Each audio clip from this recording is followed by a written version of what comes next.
Hi, this is A. Wesley. That ain't even tested like a TIS. If you like my video, please give it a thumbs up. If you like my channel, please subscribe. The topic I'm going to talk to you about is Celebrity Roundup. On this week's Celebrity Roundup, I'll be talking about Carrie Ann Inaba taking a leave of absence from the talk and Nick Cannon in this new movie with Pierce Brosnan. And the Oscars, the drama with the Oscars. Just like I said a minute ago, uh, Carrie Ann Inaba announced that she was leaving the talk for medical reasons.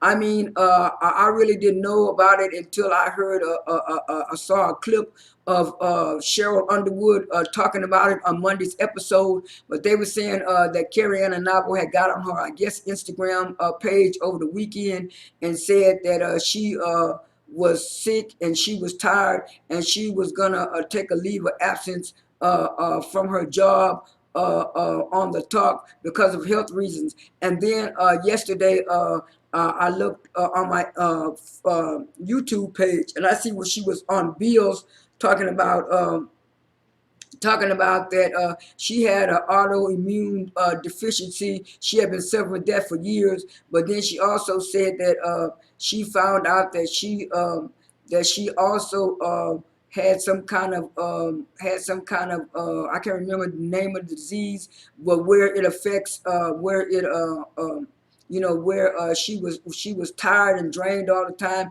And I guess she found all this out after she had COVID, because I remember earlier in the year she had said that she had COVID. I think it was around January, and I think right after that, that's when Sharon Osbourne said she had and was getting over it anyway. She decided today could take a leave for medical reasons, and Cheryl Underwood did address that, and they were saying that they hope she comes back. Some people thinking that all the stuff that went on between the racist stuff that went on between Cheryl Underwood and Sharon Osbourne kind of affected Carrie Ann Inaba, but she was saying now she had some of those health problems, earlier in years and stuff like that, and she just want to take a leave of absence and come back later on. I don't know if the talk is gonna make it. Some people say it's not gonna make it, but I'm doing a wait and see attitude. On another note, I read yesterday, I think it was Variety or some magazine, where Nick Cannon is going to be in a new international hi-fi theft movie with Pierce Brosnan and stuff like that. They're going to be like lead and co-lead, and they say it's supposed to be in theaters, I think May the 12th, and then it's supposed to come on streaming platforms, I think Netflix or something, on May the 16th. But anyway, I've always been a big fan of Nick Cannon, so I am going to be watching that Misfit movie. I didn't get a chance to see the trailer because somebody posted it on Twitter, but they said you can watch the trailer on YouTube. So I'll probably get to watch the trailer later on after I do this video, so to make sure that I really want to see it, because it's a lot of good movies that are supposed to be coming to the theaters and also on Netflix in the summer. On the last and final note, the Oscars were something else. I wasn't really going to watch the Oscars at first, but then I said, well, now I'll probably just check in and see what was going on, because I really thought, just like everybody else, and had the expectation that Chadwick Boseman was going to win for Ma Rainey's Black Bottom. But the Oscars switched it at the last minute and put best actor last when normally best picture would be last, and so people were in an uproar about that. And then it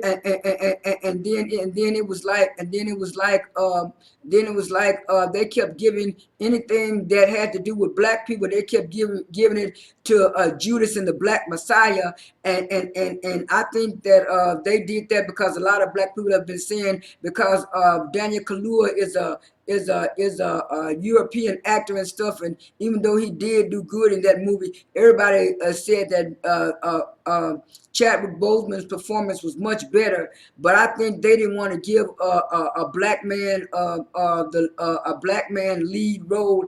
And like some people were saying, he really was a co-star because Viola Davis was the lead role. I mean, I understand that Viola Davis didn't win. Viola Davis wasn't really pissed off about not winning because she had won for Fences and two other Oscars, so it wasn't a big deal for her. But people wanted that to be like a last tribute to Chadwick Boseman, and it didn't happen like that. I mean, no offense to Anthony Hopkins who won, but then they say he also won back in the 90s for Silence of the Lamb. And what it was, the Oscars had people believing that the man didn't want to come or didn't come. He said he was sleeping in his bed, and they woke him up at 2 o'clock in the morning talking about he had won Oscars, and he was saying it's not that he didn't want to come. He said he's 83 years old, and the Oscars only wanted to do Zoom, and he didn't, and he that's all he was gonna do was Zoom, and so they was acting like he was just didn't want to do a speech, and like when he did his speech, he said that he congratulated Chadwick Boseman, and he said he was surprised to win. When he said he was surprised to win, I think Anthony Hopkins really thought Chadwick Boseman was gonna win. He thought they were gonna give it to him,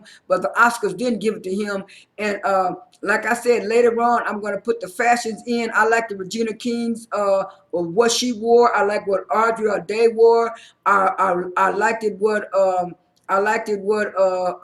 Glenn Close wore, and I also liked it some of the men's fashions. But the Oscars were really a dud until Glenn Close was doing that game with L'Oreal, and she did the butt dance. That was the most exciting thing. And then the Asian woman who won for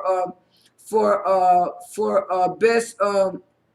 I think she won for best actress or best supporting actress. She was funny too with her dialogue. Her name was Yin Yong Jong or something like that. I hope I'm pronouncing it right. But she also did a good job and had everybody funny and laughing because of her dialogue. But the worst speech of the night was Tyler Perry coming there giving that all lives matter speech, and then he did the exact. Everybody was praising Regina King because when she said she knew that some of the audience don't like them saying political things, but like she said, whether you're rich or poor, no matter what your socioeconomic status is, if you're black in the United States, you're still going to be treated different. And then Tyler Perry came a couple of hours after her talking this all lives matter stuff. You know, you shouldn't hate Asians, you shouldn't hate Italian, you shouldn't hate everybody else, you shouldn't hate black folks either. But you know, people also shouldn't hate the police. And I like, in this type of climate where the police is killing a black person almost every other day, he thought he was going to get a whole lot of applause. He got a whole lot of backlash, and he was looking kind of funny and stuff like this. I've been stopping liking Tyler Perry for a while, especially for some of his programs that he's been doing. You know, I got tired of him and the Madea stuff, and it's like every year Tyler Perry comes out with something different to make the people turn against him. I really am giving Tyler Perry side eye. But this is A. Wesley. That ain't even tested like a TI is. I am out.